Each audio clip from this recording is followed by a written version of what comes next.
국제경영론을 수강하고 있는 수강생 여러분 반갑습니다. 우리 이제 앞에까지 무역 실무에 대해서 다 배웠고요. 오늘부터는 이제 우리 이 마지막 파트인 외환에 대해서 배우려고 합니다.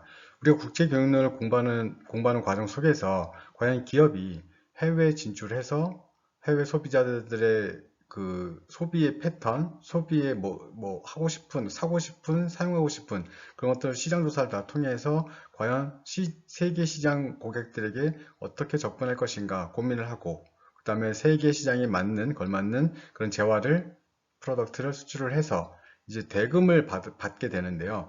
대금을 받는 과정 속에서 항상 기업들은 위험에 노출되게 됩니다. 어떤 위험인가 하면, 첫 번째가, 두 가지로 이제 나눌 수 있다면, 첫 번째가 환율의 위험에 빠지게 됩니다.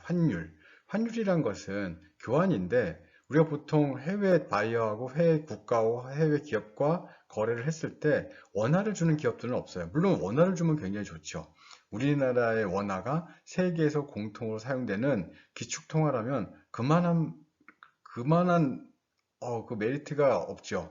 하지만 그렇죠. 우리나라는 거의 달러 내지는 뭐 유로화, 뭐 최근에 이제 또 이슈 뜨고 있는 화폐로 뭐 위에나 이런 얘기를 하는데, 그래서 달러를 받기 때문에 달러를 받았을 때 이게 교환 비율이 바로 우리가 환율이라고 합니다. 환율, exchange rate라고 표현을 쓰는데, 이 환율이 바뀌게 되면 바뀔까 안 바뀔까요? 이게 바뀌어요. 왜요?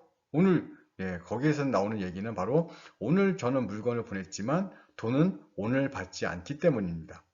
그래서 여러분들 제가 수업 시간에 오프라인 수업 시간에 항상 학생들한테 하는 얘기 중에 정말 가장 깔끔하게 거래하는 그 집단은 기업이 아니다.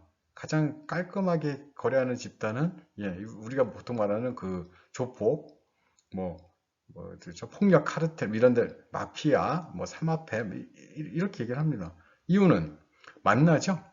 만난다는 얘기는 서로 이제 그 있잖아요. 왜 그 흰 백색 무슨 가루 같은 약은 아닌데 좀 이렇게 그렇죠. 그냥 그래 그렇죠. 그런 약을 거래하려고 만나게 되면 조직이 싹 모여서 싹 만나죠. 만나서 가방을 싹 던지면 이쪽 편에서 바다가 가방 딱 받고 그 두목 옆에서 이제 꼬분 같은 그런 그쪽 부하가 가방을 열어서 또 칼로 또 이렇게 쓱 해서 이런 얘기 하면 정말 제일 좋은 제품 같다고. 그럼 또 가방 이쪽으로 싹 던지게 되면 딱 봐서 돈을 싹 확인하면서 맞다고. 진짜 깔끔하죠. 물건 주고 물건 받고 그 자리에서 끝. 정말 클리어한데. 그렇죠. 그런데 무역 거래는 그렇게 하기가 쉽지가 않죠. 이유인즉슨 첫 번째, 제가 중고차를 수출하기로 했어요. 중고차 2,000대 뒤에 세워놓고 돈 주세요. 좀 복잡하죠. 우리 앞에서 무역 실무에 배웠지만 여러분들 그 배를 실어야 되고, 실으려면 모두 있어야 되고, 보험도 들어야 되고, 상호 송장에 수출 그런 과정을 거쳐야만 물건이 나가기 때문에, 그러니까 앞에 얘기했던 그 조폭들이야. 그런 국가적인 그런 기관의 허가를 받을 저 마약 팔아도 돼요? 이런 말도 안 되는 허가 받을 필요도 없지만, 원래 국제 교육에 있어서는 국가 내지는 그렇죠? 이 허가 내지는 인가 이런 것들이 존재하기 때문에 항상 뒤에 대금이 들어온다는 얘기죠. 자, 뒤에 대금이 들어올 수밖에 없고, 이제 그게 첫 번째 위험이고, 그렇게 들어왔을 때 뭐가 바뀐다? 환율이 바뀐다는 것이죠. 환율이 바뀌었을 때 사실은 수출상한테 좋을 수도 있고요.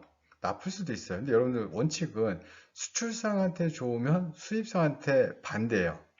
그러니까 수입상한테 나쁘면 수출상한테 좋고, 한마디로 보통 이제 경제에서는 제로섬이라는 표현을 쓰죠. 제로섬. 내가 100이 이득이 나려면 누군가는 100을 잃어버려야 된다.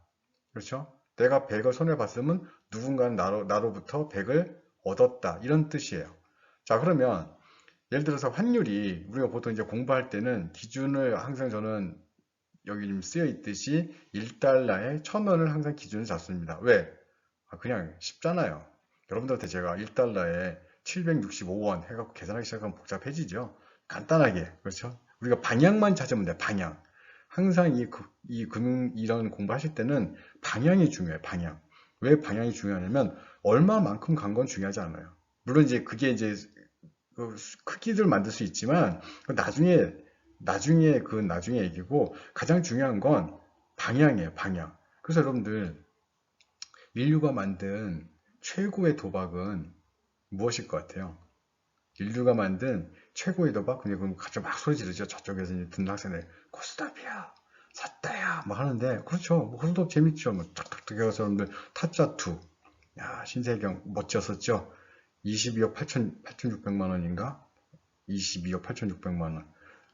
광박, 그렇죠? 멍따 3점에, D 1점에, P 12점, 쓰리고 3점, 28점.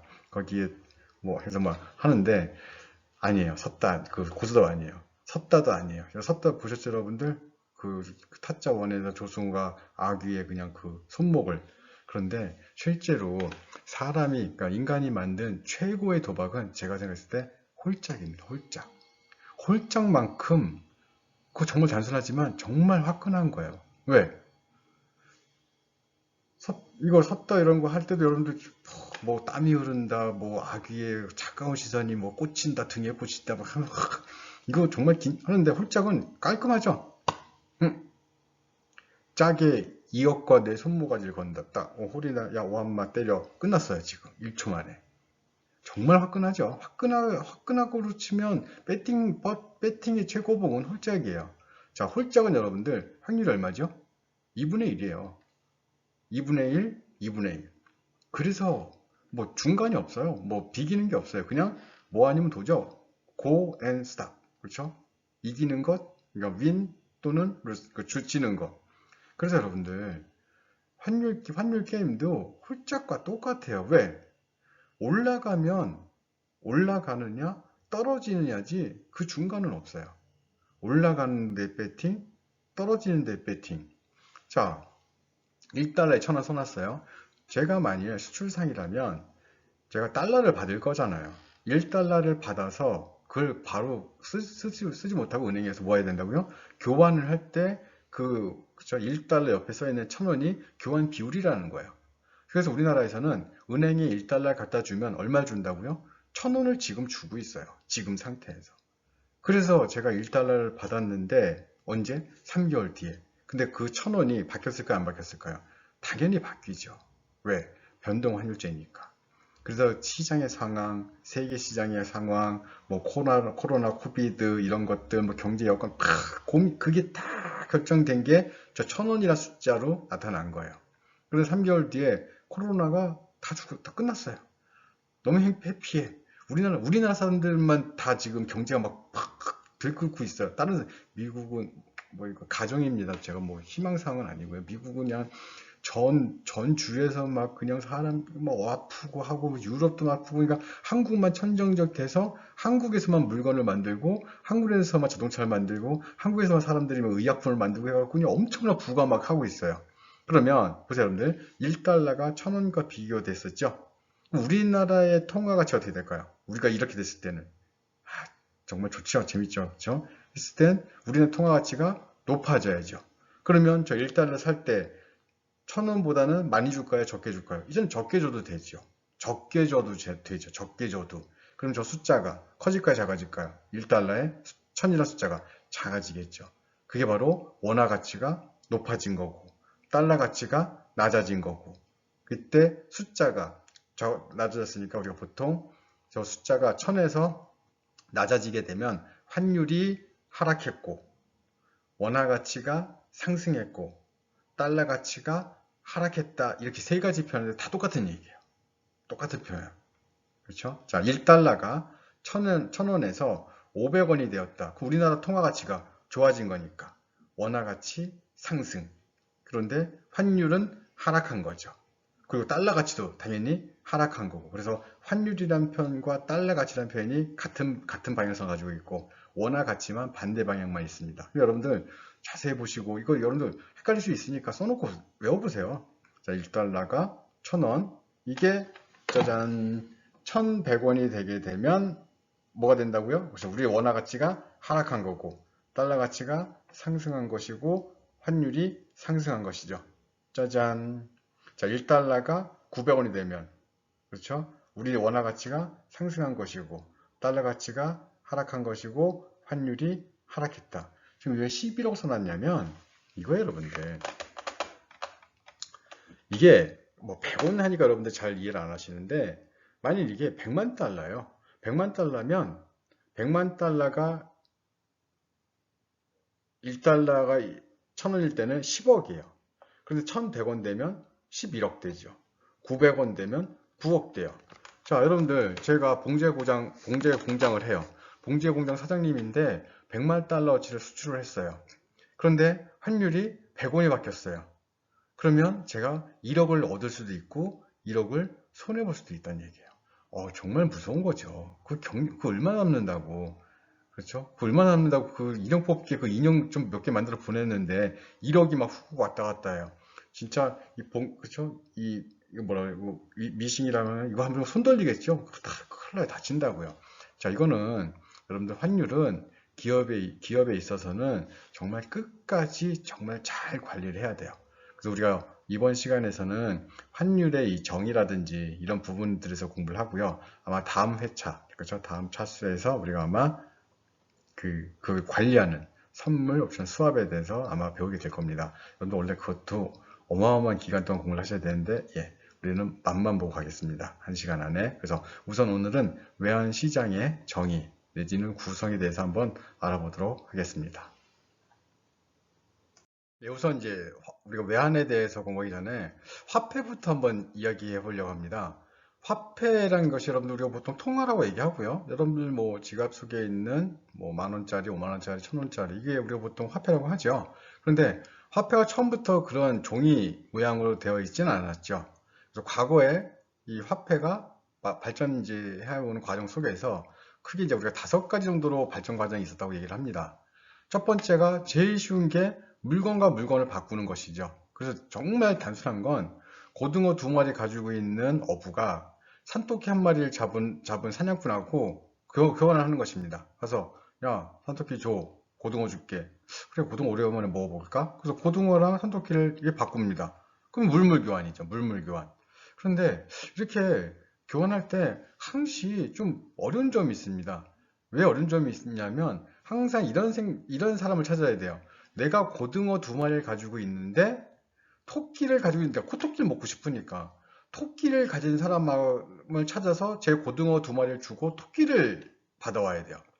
그래, 이런 사람, 그러니까 토끼를 가지고 있으면서 고등어에 대한 수요를 가지고 먹고 싶어하는 그 의사를 가지고 있는 사냥꾼을 찾는 게 정말 어렵죠. 그러다 보니까 옛날 사람들도 먼저 머리를 쓴 거죠. 아, 그렇게 하지 말고 정말 사람들이 많이 이용하고 자주 쓰고 정말 필요로 하는 그걸 우리가 비율로 찾으면 어떨까? 그러니까 매개 대상으로 찾으면 어떨까? 그래서 나온 게 바로 첫 번째가 상품화폐죠. 앞에 고등어와 산토끼는 물물교환이고 이제 상품화폐라는 게 나오죠. 좀 사람들이 대중적으로 선호하고 교환하고 좀 오래 가는 것들. 그래서 봤더니 대표적인 게 쌀. 그렇죠. 쌀. 거래하기 편하니까. 근데 제가 그냥 써놨지만 소는 굉장히 어려워요. 상품 화폐로서. 아, 왜요? 소도 가장 귀중한 그렇죠. 그 재산의 구성원으로서 충분히 가능할 것 같은데요. 이렇게 생각해 보세요, 여러분들. 야, 이 고등어 2마리 얼마야? 소 오른쪽 다리 3분의 1만큼. 그래, 자, 소야, 눈 감어. 그건 안 되죠. 말도 안 되죠. 그러니까 무슨 얘기냐면, 가분하기가 쉬워야 돼요. 쌀 어때요? 한 가마, 한 말, 한 돼. 지금 여러분들이 쓰는 단어는 우리 기억나시죠? 원래 쓰면 된다, 안 된다? 안 된다. 킬로그램, 100g으로 써야죠, 지금. 일부러 여러분들 지난 시간에 공부 잘 했나, 안 했나 확인하는 거예요, 저 일부러. 한 섬, 한 가마, 한 말, 한 돼. 이렇게 그죠? 나누어서 주기가 편하다는 얘기죠. 그러니까 쌀이나 이런 것들을 상품화폐로 썼고, 근데 이제 시간이 지나면 불편함을 느끼죠. 그렇죠? 쌀이란 게 부피도 크고, 여러분들 막 짊어지고 와서 갖다 줘야 되니까. 그러면 좀 더 쉬운 방법이 없을까? 예, 그래서 나오는 게 바로 금속화폐죠. 그런 대표적인 게 은, 뭐 이런 것들, 금속이죠. 자, 그러면 금과 은 같은 경우에는 왜 이렇게 지금까지도 화폐 내지는 이 재산의 저장 수단으로서 가장 각광을 받고 있는데요. 첫 번째, 변하지 않죠.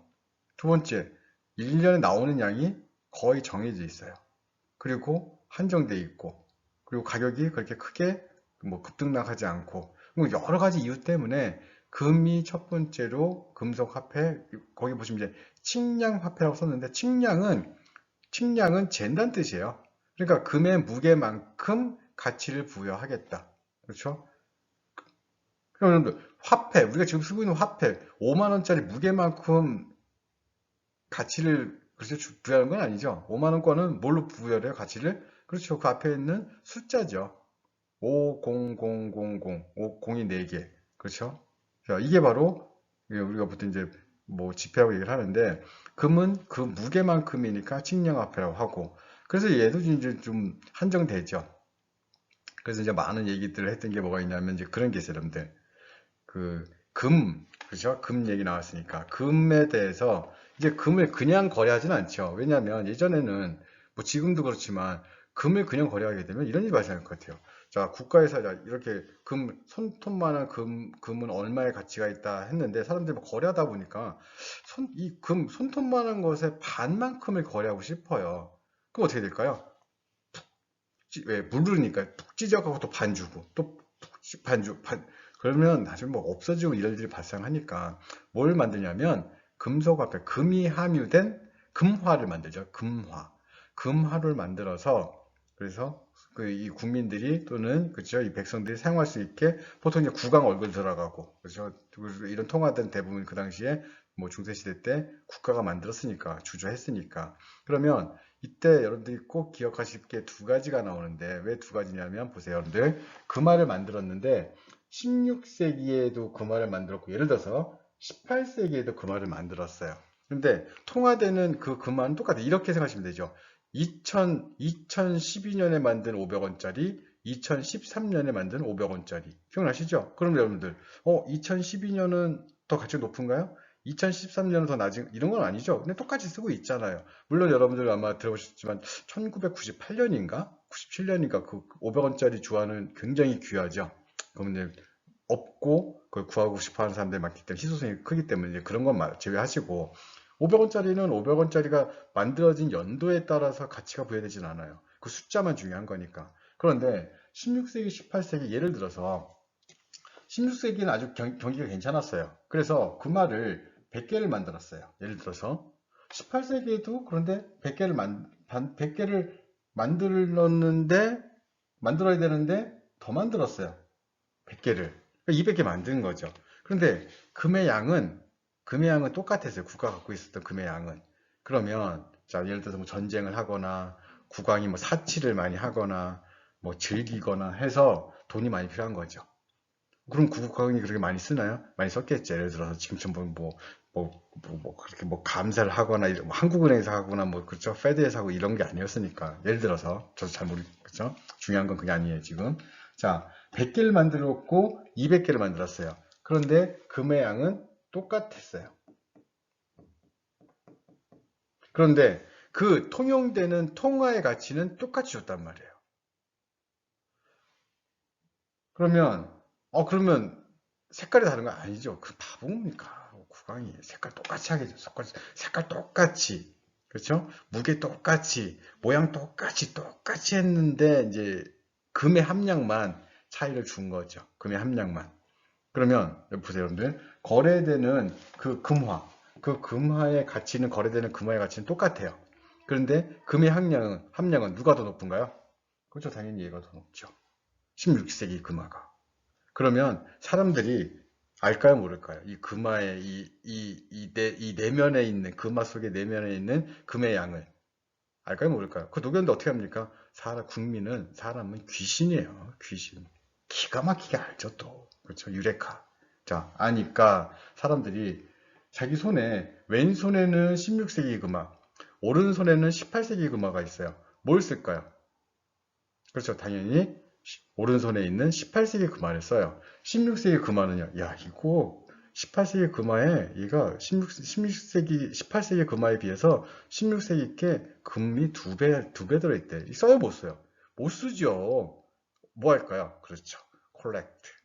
그렇죠? 너의 합의는 뭐니? My hobby is collector of coin 해서 나의 취미는 코인 저기 동전 모으기야. 예전에 중학교 2학년 때 영어 시간에 나왔던 다이얼로그죠. 아재 개그 한 겁니다. 그렇죠? 자, 얘는 모여요. 어디에 모일까요? 이것을 소유하고 있는 사람의 책상 속. 한마디로 동전 모으기로 다 가버리는 거예요. 그러니까 이 16세기에 발행된 그 통화는 다 사라져요. 시장에서. 그리고 어떤 통화만 남을까요? 18세기에 발행된 그 통화만 거기에 남아요. 시장에. 얘만 거래가 된다고. 근데 보세요, 여러분들. 얘는 어떤 돈이에요? 좋은 돈이가 나쁜 돈일까? 좋은 돈이죠. 그래서 우리가 보통 뭐라 하냐면 양화라고 그래요. 양화. 아, 좋은 돈이구나. 그럼 반대로 얘는 나쁜 돈이니까 아, 악화라고 그래. 악화. 악화되다 그런 뜻이 아니라 나쁜 돈이라고. 그래서 이런 표현을 쓰죠. 악화가 양화를 구축한다. 구축이 뭐냐면 밀어낸다는 뜻이에요. 나쁜 돈이 좋은 돈을 밀어낸다. 악화가 양화를 구축한다. 이것을 바로 그레샴의 법칙이라고 합니다. 그레샴의 법칙. 당연한 거죠. 그렇죠? 왜? 이 사용 가치가 똑같은데 내용물인 금의 함유량이 다른데 그렇죠? 그렇죠? 모자란 사람이 그 돈을 쓰겠어요. 그 돈은 모아야지. 그렇죠? 콜렉트 해야지. 나만 갖고 있어야지. 그렇죠? 동전 수집을 해야겠죠.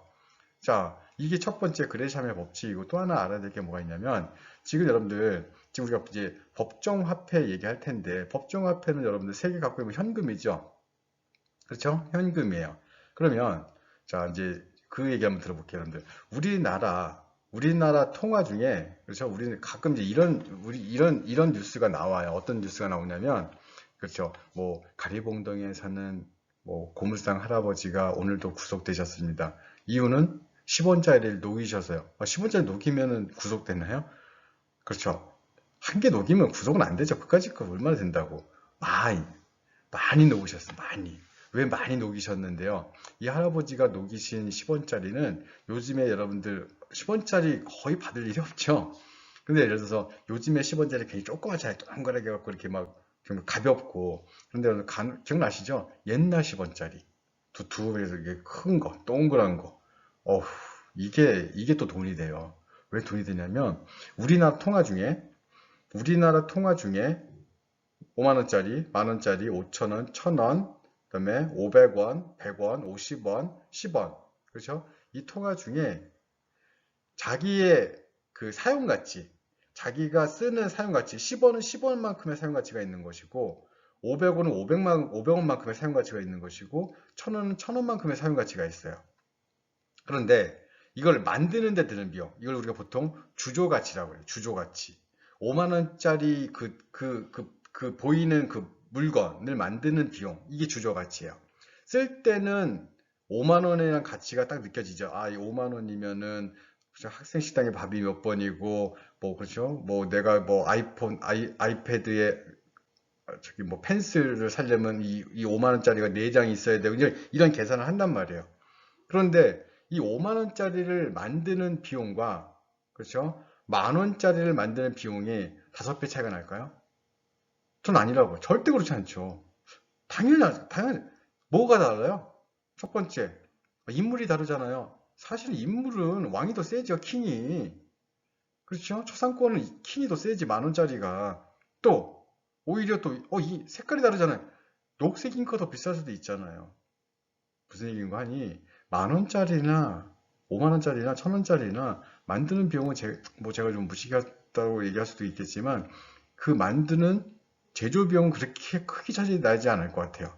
그 얘기는 다시 말해서 1,000원짜리나 만원짜리나 5천원짜리나 5만원권이나 사용 가치가 5배고 그렇죠? 뭐 10배고 그렇죠? 50배고 이러겠지만 사실은 주조 가치는 그렇게 크지 않다. 그렇죠? 비슷할 거다. 그런데 우리나라 통화 중에 사용 가치보다 주조 가치가 더 높은 돈이 있어요. 무슨 얘기냐면 만드는 게 더 비싸. 하나죠. 딱 10원짜리. 그게 옛날 10원짜리였어요. 거기에 뭐가 들어있기 때문에 구리, 주석 이런 것들이 많이 들어있었기 때문에 그러니까 그 할아버지가 그걸 녹인 거예요. 녹이면 뭐가 나와요? 구리가 나오니까. 10원짜리지만 구리 값이 예를 들어서 16원, 20원 나오면 녹일만 하죠. 그러니까 그분이 그걸 녹인 거예요, 이렇게. 그렇죠? 자, 그래서 이제 가끔 이제 뉴스에 나왔던 게, 뭐, 고물상 할아버지가 조그만 용광로 같은 고루를 만들어서 10원짜리를 막 모았다. 근데 그 할아버지가 어떻게 이제 검거가 됐냐면, 서울에서는 다 해서 없어요. 그랬으니까 지방에 가서 지방에 있는 은행들 돌아요, 아침에. 그리고 10원짜리를 바꿔달라고 그래서 뭐 이렇게 자루로 해서 봉고차에 싣고 또 이렇게 한적한 그죠, 그 동네를 떠나지 않고 한적한 곳에 가갖고 그 10원짜리를 막 털어 넣어서 옛날 것만 빼내요. 옛날 10원짜리만. 그러면 그것만 가져오고 싶으니까 빼내고 최근에 만든 그 돈 안 되는 10원짜리는 다시 모아서 은행에 다시 갖다 주는 거야. 다시 바꿔달라고 지폐로. 그런데 이제 그 동네에 있었던 그 은행권에 그 사람들 다 알잖아요. 뭐 옆에 있는 국민은행 다 동창이고 다 아는데 야 이게 얘기가 나온 거야. 이상한 할아버지가 있다. 아침에 와서 10원짜리 바꾼 다음에 꼭 오후에 다시 와서 바꿔달라 그런다. 그래? 그 할아버지 우리한테도 왔었는데? 그래? 그 할아버지 그저께 왔었는데 이러다 보니까 경찰이 느낌 딱 온 거죠. 아, 이 가리봉도 할아버지 또 이쪽에 왔네. 그래서 딱 검거한 거죠. 자, 이게 바로 자, 주조가치와 사용가치의 개념이에요. 주조가치와 사용가치. 자, 지금 이제 또 하나가 이제 말씀드린 게 뭐가 있냐면, 자, 5만 원짜리를 만드는데 5만 원이 안 들었다는 얘기죠. 5만 원짜리를 만드는데 5만 원. 당연하죠. 그 종이에다가 은박지 몇 개 붙여갖고 이제 사람 이렇게 만드시면 큰일 납니다. 여러분들. 뭐 집에서 막, 그렇죠? 코로나 때문에 알바 못 한다고 뭐 그냥 복사기를 ưng 해보면 그냥 인생 끝나면 절대 그러면 안 돼요. 단순하게 이제 말씀드리려고 하는 거니까. 5만 원짜리를 만드는데 5만 원이 안 들었다. 그 얘기는 사용가치는 얼마다? 사용가치는 5만 원인데 비용이 안 들었다. 뭐가 생길까요? 차익이 생기잖아요. 차익. 그 차익을 세뇨리지라고 해요. 세뇨. 주조이익이라고 해서 주조이익, 세뇨리지. 한번 찾아보세요. 나중에. 세뇨리지. 주조이익. 자, 누가 구조가 왔습니까? 뭐 국가가 뭐 좋은 일 썼겠죠. 자, 다시 해볼까요? 전 세계에서 통용되는 돈 중에 제일 많은 게 뭘까요? 그렇죠. 달러죠, 달러. 우리나라 여러분들 그 멋진 갤럭시 S20 갖다 주게 되면, 그래서 뭐 180, 그래서 100만 원만 쳐봅시다. 잘 모르니까. 100만 원 주면 그냥 딱 이래요. 이거 갖고 왔네. 야, 멋진데? 야, 사진 찍으니까 종지기가 보이네? 갖다 놔봐. 하나. 그럼 100만 원이에요. 얼마 받아와야 되죠? 1000달러 받아와야 돼요. 갑자기 종이 딱 꺼내갖고 종이 쪼가리. 100이라 써있는 종이 쪼가리 10장 칙칙칙 좀 줘요. 땡큐죠. 갖고 와 쓴단 말이야. 그런데 여러분들 우리는 그 돈이 달러라는 걸 알고 있고 미국이 발행했다는 걸 알고 있고 나중에 뭐 사실 이런 생각을 하지만 진짜 원시 부족에게 그렇죠? 멧돼지를 바꾸자 종이를 탁 해갖고 걔가 잡은 어렵게 잡은 멧돼지 값으로 종이 주면 걔 어떻게 할 것 같아요? 창을 싹 들죠. 창을 싹. 왜? 그거 말고 멧돼지 주니까 쌀 줘, 쌀. 이걸로 쌀 살 수 있어. 싹 들죠. 왜? 개념이 없으니까. 그런 돈에 대한 가치, 개념이 없으니까. 우리는 여러분들, 똑같이 여러분들, 어렸을 때, 2살 때 누군가가, 그렇죠? 세뱃돈을 딱 또 놀리는 어른들이 있어요. 꼭 10,000원짜리 한 장하고 1,000원짜리, 5,000원짜리 하나 딱 고 뭐가 질래 그러는데, 엄마는 싹 찔러보면서 이러는데, 애는 갑자기, 그렇죠? 이유구 선생님을 쓱 잡죠. 그래서 왜 그랬어 했더니, 아, 색깔이 예뻐요. 이러잖아. 근데 걔가 이제, 그렇죠. 어린이집에서 이제 맛을 보기, 그러니까 어린이집만 가게 되면 사회생활을 하면서 자연스럽게 인식을 하죠. 그 다음에 싹 10,000원짜리하고 5,000원짜리 했더니 싹 얘가 그러죠. 저기, 이분 어머니 되게 무서운 얘기죠. 그렇죠? 자, 가치를 알게 됐다는 얘기예요.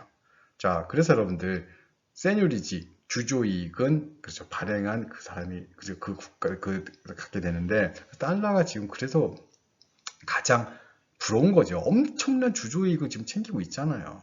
근데 무서운 거는 여러분들 진짜 무서운 거는 나중에 달러를 가지고 다 갖고 오겠죠. 그럴 리는 없지만 싹 갖고 와서 나 바꿔줘. 금으로 바꿔주든 바꿔줘. 그러면 어떻게 보면 미국은 엄청난 빚쟁이죠. 자기네가 종이에다 막 찍어서 쓴 거 아니에요 지금. 좀 그렇죠. 극단적으로 얘기했을 때 그럼 어떤 외국인들이 야 우리가 예전에 이거 타이어 갖다 준 거고 우리가 쌀 갖다 준 쌀은 뭐 그렇죠 뭐 갖다 준 우리가 반도체 갖다 준 거고 우리가 배 갖다 준 건데 이거 종이잖아 지금 네가 바꿔준다며 바꿔줘 못 바꿔줘? 그럼 나 니네 버팔로 내 들쏘라도 잡아갈 거야 내 땅이라도 가지 뭐 이렇게 되면 말도 안 되는 일이지만 그럴 수도 있다는 얘기죠 그렇죠? 자, 또 하나가 뭐냐면 바로 인플레이션 텍스라는 개념 인플레이션 텍스 인플레이션 텍스는 여러분들 지금 여기에 법정화폐라고 되어 있어요. 법정화폐. 법정화폐의 뜻이 뭡니까? 법정화폐가. 예? 국가가 발행했다는 뜻이나 국가가. 그러니까 국가가 5만원권, 만원권, 천원권에 숨을 불어 넣어준 거예요. 쓰라고. 내가 책임지게 써. 여러분들이 뭐 또 이제 또 약간 좀 무서운 학생들은 뭐냐면 한국은행 지하 2층에서는 새벽 12시부터 5만 원권을 찍는데 절대 안 찍습니다. 누가 찍을 것 같아요? 하나, 둘, 셋. 하나, 둘, 셋.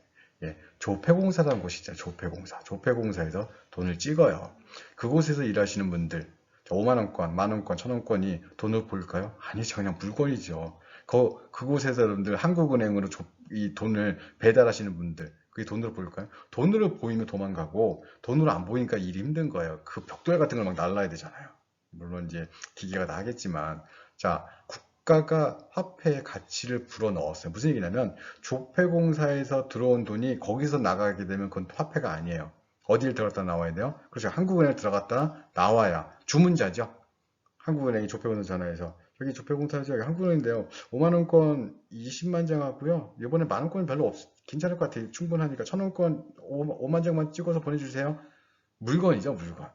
그때는 5만 원권에 대한 그 제조 비용에 대한 뭐 마진을 주겠지만, 그래서 여러분들이 많이 조폐공사 전화해서 저도 좀 주문하면 안 될까요? 안 되죠. 누구만 할 수 있다? 둘 사이의 거래죠. 한국은행과 조폐공사 사이의 이 거래. 자, 그러면 국가가 숨을 불어 넣었다고요. 이 돈을 5만 원권으로 쓰라고. 그런데 인플레이션이 발생을 했어요. 한마디로 통화 가치가 떨어지는 거죠. 국가가 국민에게 5만 원을 쓰라고 약속을 했는데 덜 줘도 되잖아요. 돈의 가치가 떨어졌으니까. 그래서 이 돈을 가지고 소지하고 있는 이 돈의 소지자가 이렇게 느낀다는 거죠. 아, 국가한테 좀 뺏긴 것 같아. 그렇죠? 느낌이 그렇죠. 삥. 그래서 인플레이션 텍스라는 개념이 그런 개념입니다. 그렇죠? 자, 이제 뭐 네 번째는 예금화폐라고 하는데, 예금화폐는 여러분들 신용카드로 생각하시면 돼요. 왜 지금 이제 예금이 은행이 예금해 놓은 거예요. 이걸 왜 신용카드로 썼냐면, 이게 이제 판례가 나왔어요. 무슨 판례였냐면, 그 젊은 사람도 마찬가지고 여러분들, 그건 중요한 게 아닌데, 카드를 쓰는데, 카드의 장점이 오늘 쓰고 적어도 늦게 나오면 막 다음 달에 나오고 이거잖아요. 뭐 다음 달에 나오고. 그러니까 뭐 이 갚을 기간이 한 달 생기고 하다 보니까 자기의 소득보다 더 많이 쓰는 사람이 생기고, 또 하나 지금 이런 경제 상황에서 내가 계속 알바를 할 줄 알았는데 계속 일할 줄 알고 카드를 썼는데 내가 쓰고 그 며칠 안 돼서 제가 회사에서 권고사직 내지는 명예퇴직 또는 제가 사직을 했어요. 그럼 월급이 안 나오겠죠. 돈을 쓴 게 있는데 그럼 이제 복잡해지는 거죠. 왜 복잡해지냐면 돈을 못 갚잖아요. 그러면 신용불량자에 들어가고, 그때 사람들이 고민했던 게 뭐냐면 과연 카드를 너무 많이 써서 연체해서 나중에 결국 못 갚은 사람은 죄가 뭐냐는 거죠. 죄가 뭐냐. 그런데 이게 판례가 나왔어요. 뭐였냐면 사기죄다. 왜 사기죄야? 그죠? 신용카드는 자기의 예금 통장 안에 그만큼의 돈이 있는 사람만 쓸 수 있는 거예요. 근데 그렇게 치면 우리나라 세사람들 다 사기죄죠. 그렇죠? 25일 월급, 22, 뭐 25, 28, 29 월급 날만 기다리고 있는 사람들이죠. 왜? 우선 쓰죠? 땡겨서 쓰고 나중에 월급에서, 그렇죠. 우리가 그런 얘기를 한단 말이에요. 내 월급 통장은 돈이 그냥 지나가는 길이라고. 그래서 회사에서 넣어주면 카드사가 그냥 받아. 그런 얘기도 하죠. 지네끼리 거래하지. 왜 나를 왜 넣어주냐고. 어차피 스쳐 지나가는데. 우스갯소리로. 자, 신용카드의 정의. 네 예금만큼 써라. 그런데 그렇게 안 쓰면 뭐예요? 그렇죠. 돈이 없는데 썼잖아요. 돈이 없는데 썼으니까 사기다. 그렇죠. 사기가 맞다. 그래서 예금 화폐를 제가 신용카드로 쓴 겁니다. 그리고 이제 이 5번의 전자화폐는 가슴 아픈 분들 많이 있으니까 간단히 얘기하고 끝날게요. 전자화폐, 비트코인, 끝. 그렇죠? 자, 그러면 이제 여기서 화폐 발전 과정을 얘기했고요.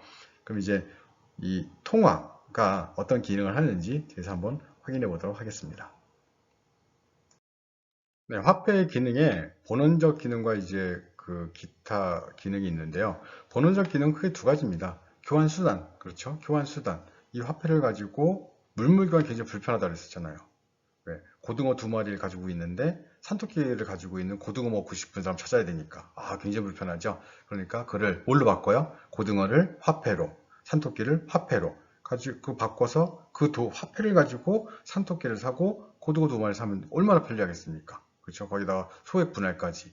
이거 보세요, 여러분들. 고등어 2마리에 산토끼 1마리니까 무조건 1마리 고등어 2마리 주고, 그런데 이 사냥꾼이 고등어 1마리만 필요해요. 그럼 또 산토끼를 반으로 쪼개야 되죠? 얼마나 불편해. 그러니까 산토끼를 갖다가 통화로 바꾸고 고등어를 가져다 통화로 바꿔서 그 통화로 산토끼를 사고 고등어를 사면 훨씬 더 편하다. 그리고 가치척도죠. 가치척도는 뭐냐면, 자, 고등어 2마리하고 산토끼 1마리는 누가 정한 겁니까? 그렇죠. 두 사람이 정한 거예요. 두 사람이. 그래서 우리가 보통 고등어 2마리는 10,000원이다. 시장에 거래될 때 산토끼 1마리는 20,000원이다. 그러면 고등어 2마리보다 산토끼가 2배 가치가 높은 거죠. 그 개념이 바로 통화를 통해서 이게 가치가 어느 정도 되는지를 그러니까 측정할 수 있다. 그죠? 모든 사람, 이 시장, 이 참가자들이 이게 바로 가치척도의 기능이죠. 그래서 화폐의 기능 가장 중요한 게 교환수단, 두 번째가 가치척도죠.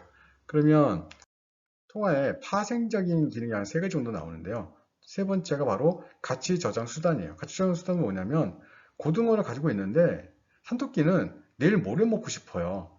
근데 오늘 바꿔와야 돼. 왜? 상하잖아요. 아, 불편하네. 그럼 어떻게 돼요? 아, 고등어를 시장에 갖다가 주고, 그렇죠? 돈을 10,000원을 받아서 가지고 있다가, 그렇죠? 나중에 시장에 가서 산토끼를, 그죠? 아저씨 반마리만 주세요. 10,000원 주고, 나중에 사올 수 있잖아. 이게 바로 가치 저장 수단이죠. 가치 저장 수단. 그리고 화폐는 지급 수단이죠. 그렇죠? 신용거래에서 뭐 채무 외상을 갚거나, 나중에 이건 그냥 그게 중요한 건 아니니까. 그러니까 뭐 세금을 내거나 뭐 돈을 낸다. 그다음에 회계의 단위죠. 회계의 단위. 왜? 거기다가 여러분들 산토끼 2마리, 고등어 1마리 이렇게 쓰진 않죠. 그죠? 그 고등어에 대한 숫자를 쓰잖아요. 그죠? 그래서 화폐가 회계의 단위라고 할 수가 있겠습니다. 여러분들 거기 이제 통화가 많이 나와 있네요. 그렇죠? 저 맨 위에 보니까 엔화고요. 중간에 녹색은 유로화, 중간에 달러, 그리고 아래쪽에 위에나가 있나요? 뭐가 하나 빠진 것 같은데, 모르는 게 아니라 이따 말씀드리려고 하는 겁니다. 원래 현재 지금 이 돈을 기준이 바로 뭐냐면, 바로 그죠? 색깔이 좀 그렇네, 그죠? 자, 얘도 그렇고, 얘도 그렇고, 얘도 그렇고, 얘도 그렇고. 공통점은 누굽니까? 또 사람 이러지 마시고요. 사람, 그렇죠? 사람 다 나와 있어요. 자, 공통점은 세계적으로 거래되는 무슨 통화다? 기축통화다. 기축통화. 네, 외우세요. 5가지가 있다. 그럼 하나는 뭔데요? 뒤에서 나옵니다. 띵띵. 자, 이렇게 표시를 할 겁니다. 그렇죠? 이 표시가 뭐라고 하는데, 뒤에서 보는데, 기축통화를 만드는, 그렇죠? 이제 그런 곳, 이게 어디에 있는데요? 여기에 있어요. IMF. 우리 아마 학기 초에 배웠던 것 같은데, 인터내셔널 모니터리 펀드 기억나시나요? 아, 죄송합니다. 너무 오래된 거 제가 여쭤봤죠? 한 두 달이나 지났는데, 그걸 물어본 제가 잘못한 거죠. 그렇죠? 자, 1944년 미국의 브레튼 우즈에서 미국 주도로 연합국이 이제 승리를 이제 예상을 하면서 협상을 시작을 합니다. 전후 세계. 전쟁이 끝난 이후 포스트 2차 대전. 세컨드, 그러니까 전후, 그러니까 2차 세계대전이 끝나고 과연 어떻게 할 것인가. 그래서 3가지의 국제 기구를 만들자고 서로 간에 그렇죠? 합의했다고 그랬었어요. 첫 번째가 지금 보이는 IMF죠. 개인이 돈이 모자르면 은행이 모자르면 중앙은행이 모자르면 예전에는 파산이었는데, 이제는 국가가 위험하면 돈을 빌려줄 수 있는 IMF를 만들고, 다 부서졌네. 그럼 뭘 만들자? 다시 지을 수 있는, 그렇죠? 재건을 위해서 IBRD를 만들자. International Bank for Reconstruction and Development. 국제개발 부흥은행, 뭐 그 정도 되겠죠. 아니, 3이죠. 또 성격상 이거 못 참아요. 그렇죠? 자, 그래서 자, 3번. 야, 2차 세계대전 전에 상선 다 때려부시고 배 바다에만 다 터트렸으니까 교육, 트레이드는 게 없었으니까 교육을 좀 해야겠다. 자, I로 시작해야겠죠? 다 I로 시작했으니까 ITO, International Trade Organization. 그렇죠? 국제무역기구 만들자. 3개를 했었는데 얘만 얘만 안 됐어요. 그렇죠? 얘만 안 됐어. 그래서 얘만 안 되고 어디로 갔었죠? 예, 그렇죠. 가트 체제로 왔었죠. 가트. 관세 및 무역에 관한 일반 협정. 그래서 여러분들 알고 있는 관세를 없애려고 노력을 했던 거잖아요. 관세를 최대한 줄이자. 그래서 1차부터 8차까지 무슨 라운드? 예, 라운드를 했었죠. 다자간 협상. 그래서 여러분들 알고 있는 유일한 8차 우루과이 라운드에 대해서 아마 들어보셨을 거예요. 우루과이 라운드. 뭐 서비스라든지 뭐 농산물이라든지 이런 것들이 나오기 시작했으니까. 이러면서 이게 타결이 되면서 뭐가 나왔죠? 예, 그렇죠. 96년 1월 1일부터 WTO 체제로 가는 거죠. 지금 지금 잘 되고 있잖아요. WTO. 이때 IMF, 인터내셔널 모니터리 펀드, 그렇죠? 세계 통화기금, 국제통화기금이라죠. 국제통화기금. 여기에 5가지의 뭐가 있다? 예, 기축통화가 있다. 그래서 띵 달러, 띵 유로와 띵 위에나가 또 규모가 들어오자마자 3위가 딱 꽁충 내버리는 거야. 그리고 네 번째가 일본의 엔화. 그리고 5번이 브렉시트를 지나가고 있는 영국의 파운드화입니다. 파운드화. 뒤에서 한번 보도록 하죠. 그래서 세계 지축통화에 거기 보시면 그렇죠. 첫 번째가 달러가 있고요. 그렇죠. 달러. 두 번째가 유로라고 했고요. 크게 규모 면으로 보게 되면 그렇죠. 거의 비중. 그러니까 IMF 그 금관에 있는 비중을 보면 위안화, 엔화, 파운드라고 하죠. 파운드. 근데 여기 SDR이라고 있죠. 특별 일치권. 어떤 건데요? 스페셜 드로잉 라이트. 특별 인출권. 금고가 이렇게 있어요. 돈을 이제 빌려주는 방법이죠. 어떻게 빌려주는데요? 금고가 있으면 이 안에 달러도 있고 유로화도 있고 위엔화도 있고 엔화도 있고 파운드도 있는데 어떤 국가에서 외환 위기가 왔어요. 그래서 돈이 갑자기 좀 필요해. 그래서 뭐 1억 달러가 필요하다면 자기네 돈으로 환율로 1억 달러만큼을 찍어서 가지고 와요. 그리고 자기네 돈을 여기다 넣어놓고 달러를 가지고 나가는 거예요. 그리고 나중에 돈이 이제 회복이 되게 되면 달러를 가지고 와서 여기다 놓고 자기 돈을 가지고 나가는 거죠. 이렇게. 이런 개념으로. 그래서 특별 인출권이라는 표현을 쓰는 겁니다. 특별 인출권. Special Drawing Right. 그래서 이제 여러분들한테 여러분들 읽어보시라고 세계 기축 통화가 돼 있는데 뭐 중심이 되는 통화며 그렇죠? 중심이 되는 통화며 미국의 달러가 포함이 된다. 기축 통화로서 기능하기 위해서는 변하면 안 돼요. 늘 똑같아야지. 그렇죠? 그러려면 우선 국가가 좀 어느 정도 국력이 세야겠고요. 경제력도 안정돼야 되고 하기 위해서는 뭐 다양한 서비스와 그렇죠? 재화 등을 생산해야 되고 통화 가치가 안정적이고 고도로 발달된 외환시장과 금융, 자본시장. 여러분, 아프리카 국가, 남미국가 못하는 겁니다. 딱 보니까 어디밖에 할 수 없어요. 그렇죠. 미국, 영국, 그렇죠. 뭐 이런 나라들, 우리가 역사에 이런 돈도 중에 파운드 달러를 기축통화라고 부른다. 그러면서 원래 1차 세계대전, 2차 세계대전만 하더라도 대부분 뭐였어요? 영국이죠. 해가 지지 않는 영국, 대영제국이 파운드가 기축통화 역할을 담당하였으나 1차 세계대전 이후에 막 경제가 피폐해지고 막 하면서 미국은 전쟁 자기네 땅에서 안 하죠. 하면서 그냥 돈만 막 벌게 되니까 이게 넘어가죠. 누구에게로? 영국에서 미국에게로 넘어가면서 미국 입장에서는 지금까지 그렇죠. 전 세계에서 경찰 국가, 가장 경제적으로 한 국가로서 엄청난 달러가 이제 전 세계에서 통용이 되는 거죠. 자, 사실은 미국도 이 달러 때문에 이 달러가 이렇게 전 세계 기축통화로서 유지되기 위해서 그냥 미국도 좀 남는 고민이 있어요. 이유가 뭐냐면 달러가 자꾸 나가야 되잖아요. 나가야 되는데 미국이 이렇게 땅에 있는데 달러가 나가야 되는데 그렇다고 뭐 헬기에 싣고 뿌릴 수는 없잖아요.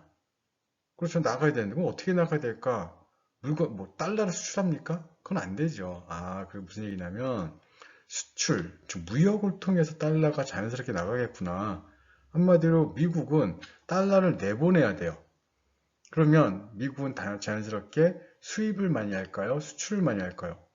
수출 많이 하면 달러 받는 거니까. 그러니까 미국은 수입을 자연스럽게 많이 할 수밖에 없구나.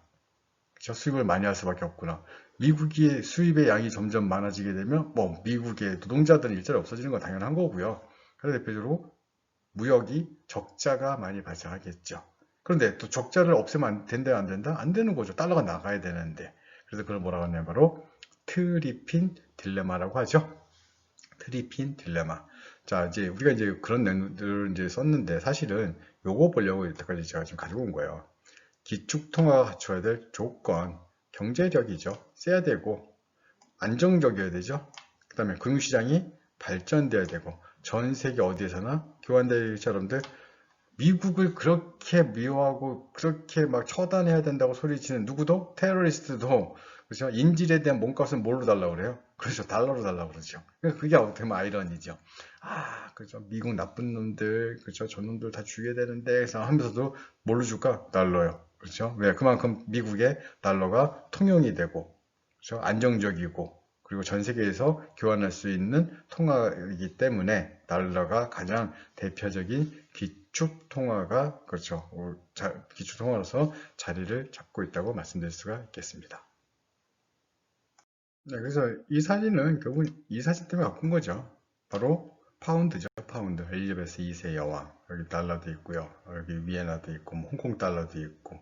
여기 딱 보니까 그래서 이거는 엔화고. 자, 이렇듯이 이 파운드도 지금 이제 기축 통화인데 이제 영국의 얘기가 자꾸 나오는 이유가 이것 때문에 그렇죠. 영국이 유럽 연합 안에 있다가 국민 투표해서 뭐 여러 가지 이유가 있겠지만 팀 나갔죠. 네, 우리 안 할래. 우리 따로 경제적으로 할래. 뭐 여러 이유가 엄청난 이유가 있지만 자 이런 것들 우리가 보통 뭐라 하냐면 브렉시트라고 하죠. 브렉. 항상 영국은요 B로 시작해요. B. 그렇죠? 브리티시. 그렇죠? 세계적으로 유명한 백과사전 네이버 그러지 마시고요. 제발. 뭐죠? 위키피디아 말고요. 바로 브리테니커죠. 브리테니커. 그렇죠? 브리테니커.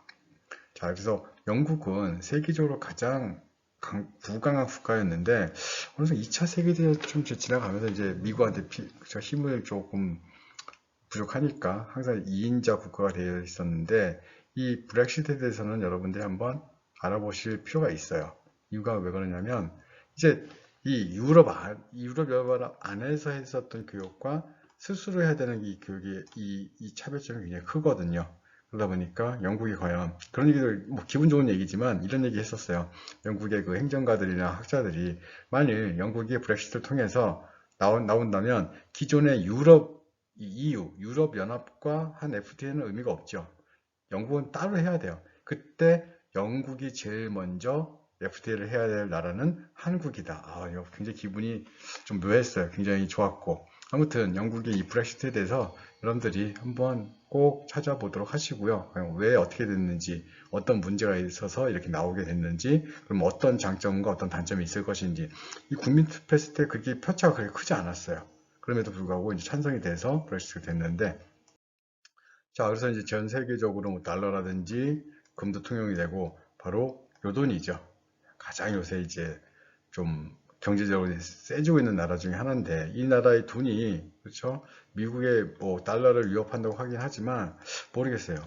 향후 어떻게 될지. 지금 그래서 여러분들 미국과 중국 사이에 무역 분쟁이 지속적으로 일어나고 그 경제적인 문제가 표면적으로는 정치 문제가 나오겠죠. 뭐 홍콩이라든지 그렇죠? 아니면 뭐 화웨이 뭐 그 부회장 그 캐나다에 있는 사람 뭐 미국으로 뭐 다시 송환하겠다 뭐 이래서 미국과 중국 사이에 지금 사이가 굉장히 안 좋아요. 신냉전이나 편지도 쓰고 있더라고요. 예전에는 미국과 소련이 했었는데 지금은 미국과 중국이라는 얘기도 하고 우리나라 같은 경우에는 진짜 죽을 맛이죠. 맨날 뭐라 그래요? 미국이 불러서 너 누구 편이야? 중국은 또 뭐라 그래요? 야, 너 가까운데 이러니까 우리나라 같은 경우에는 참 그때 우리는 딱 그런 얘기를 하죠. 엄마 좋아, 아빠 좋아, 둘 다 좋아. 그렇죠? 그게 어떻게 보면 가장 그죠? 그 가장 현명한 선택이 아닐까 생각을 합니다. 그래서 이제 뭐 중국의 이제 전자, 그죠? 뭐 휴대폰에 이 화폐를 가지고 어떻게 보면 활용한다고 하는데 이 부분에 대해서 아직 명확하게 뭐 정해진 게 없기 때문에 가장 최신의 뜨끈뜨끈한 이 내용이기 때문에 뭐 설명드리기 좀 그렇고 정말 중국도 대단하다, 그렇죠? 이 화폐를 휴대폰에서 이제 사용할 수 있는 이런 기능까지 이제 만들어내고 있는데 봐야죠. 이게 뭐 어떻게 될지는. 그렇죠? 그래서 결국은 이제 위엔화가 미 달러를 제치고 세계 최고의 이 기축 통화가 되기 위해서 우선은 이 아시아 쪽부터 지금 뭐 공략을 하고 있는데, 과연 중국의 저 기축 통화가 그러니까 가장 첫 번째, 그렇죠? 어제 지금 기축 통화니까 가장 독보적인 기축 통화가 되기 위해서 과연 중국이 무엇을 할 것인지, 무엇을 해야만 되는 것인지, 무엇이 필요한지. 우리 앞에서 여러분 기축 통화의 기본적인 네 가지 기억하시죠? 그죠? 선명한 뭐 금융시장이라든지 안정이라든지 국력이라든지, 그래서 통용되는 것, 전 세계에 통용되는 것, 이런 것들 고루 갖춰줘야만 세계에서 가장 그죠? 선택되는 그런 기축통화가 될 수 있기 때문에 아마 이런 부분들이 중국이 해결해야 될 문제들이 굉장히 많을 거예요. 뭐 인권 문제 항상 얘기 나오죠. 미국에서는 야 민권이나 잘해 뭐 이런 얘기를 하니까 그럼 중국이 뭐라 합니까? 니네나 잘해 맨날 이러고 있죠. 아무튼 이런 부분들이 이제 중국이 과연 세계적으로 가장 첫 번째 기축통화 되기 위해서 해결할 수 있을지는 여러분들이 지켜봐야 될 것 같아요. 자, 이 사진은 그런 거죠, 여러분들. 제목이 뭐냐면 24시간. 그렇죠? 왜 24시간인데 은행은 뭐 3시 반에 닫던데요? 아니죠. 순서대로 열리잖아요. 도쿄, 런던, 뉴욕 계속 돌아가는 거예요. 쭉. 그죠? 쭉. 그러니까 이게 시간이, 그죠? 시간이 지나도 계속 열리니까 적어도 뭐 토요일 아침까지는 계속 돌아가는 거예요. 계속 돌아가면서, 그래서 우리가 보통 24시간 시장이다. 한마디로 계속 열려 있다. 그렇기 때문에 여러분들, 일명 우리가 이제 데이 트레이더라는 표현을 쓰는데, 자기가 이제 조금씩 해서 이제 거기 이제 올인 그런 하시는 분들이 계세요. 데이 트레이더 계신데 굉장히 어렵죠. 왜 어렵냐면 끝이 없어요. 계속 장이 돌아가니까. 그죠? 그런 부분에 있어서 24시간의 특징을 외환시장이 갖추고 있다. 그렇죠?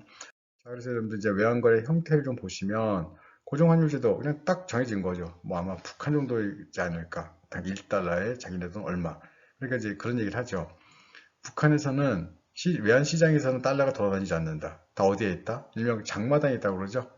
그냥 개별적 사람들이 국가가 고정시킨 환율이 안 맞는 거예요. 야, 이게 얼마, 이 달러가 지금 원래 얼마인데. 그러니까 북한 정부에서는 그 달러를 어떻게 보면 강제로 뺏으려고 하는 것 같은데 시장의 힘에 맡겨야 달러가 들어옵니다. 그렇죠? 그 고정돼서는 절대 그렇게 시장으로, 그러니까 금융당국으로 돌아가지 않고 시장의 가치에 맞게 평가를 해줘야겠죠. 그러면서 이제 변동 환율 제도가 있는데 뭐 자유 변동 환율 제도도 있고 권리 변동 환율 제도도 있다. 그러니까 한마디로 변동 환율 제도는 그 시장의 상황에 맞게 지속적으로 시장 가치가 변한다는 거죠. 이게 바로 변동 환율 제도고, 아마 지금 전 세계에서 대부분의 국가에서 뭘 쓴다? 변동 환율 제도를 쓰고 있다고 말씀드릴 수가 있겠습니다. 이제 마지막으로 변동환율제도, 고정환율제도의 장단점이 있죠. 그렇죠? 장단점. 변동환율제도는 지속적으로 부드럽게, 여기서 이 말이 조금 그래요. 일반적일 때는 지속적으로 부드럽게 달성이 되지만, 이렇게 뭐 코로나 사태라든지 어떤 이런 급격한, 내지는 뭐 미국의 9.11 테러, 이럴 때는 엄청나게 요동을 칩니다. 왜? 사건이 발생을 했으니까요. 그런 것들이, 그러면 요동침이 나쁜 겁니까? 나쁜 게 아니죠. 사건이 없었을 때랑 사건이 발생했을 때랑 시장이 이제 반응을 하는데 그 반응 정도가 굉장히 세게 온다는 얘기죠. 한마디로 웨이브가 크니까 충격도 클 수 있는 거고요. 평소에는 그렇게 많이 안 변해. 뭐 조금씩 이렇게 왔다 갔다 하는데 왔다 갔다 하는 게 아니라 이렇게 했다 이렇게 내려오니까, 그래서 올라갔다 내려왔다 하니까 이게 어떻게 보면 뭐 금융시장이 안정화되어 가는 과정이라고 할 수 있겠죠. 마치 물에서 그렇죠. 이게 딱 파동을 보냈을 때 처음엔 크게 울렁거리다가 점점 작아지듯이. 그러면서 이제 금융재정적 정책을 적용할 수 있다는 거. 고정제도의 가장 큰 장점은 뭘까요? 환율 변동이 없다는 거죠. 사람들이 믿고 있다는 얘기. 어차피 지금 똑같아. 뭐 전쟁이 나도 뭐다. 물론 전쟁 나면 국가가 바꾸겠지만 아무튼 확실성을 주죠. 급한 환율 변동 회피. 한마디로 변동환율 제도와 고정환율 제도는 서로 간에 이제 양쪽에서 잡고 있는 거죠. 고정환율 제도는 투기도 억제가 되고, 그렇죠? 물가 억제에 적용하기 위해서 변동환율 제도보다는 고정환율 제도가 더 큰 장점을 보일 수가 있다는 얘기겠죠. 자, 그래서 이제 외환 시장의 이 정의를 마치고요. 우리 다음 시간, 이 다음 파트에서는 그 외환 위기에 대해서 한번 공부하도록 하겠습니다.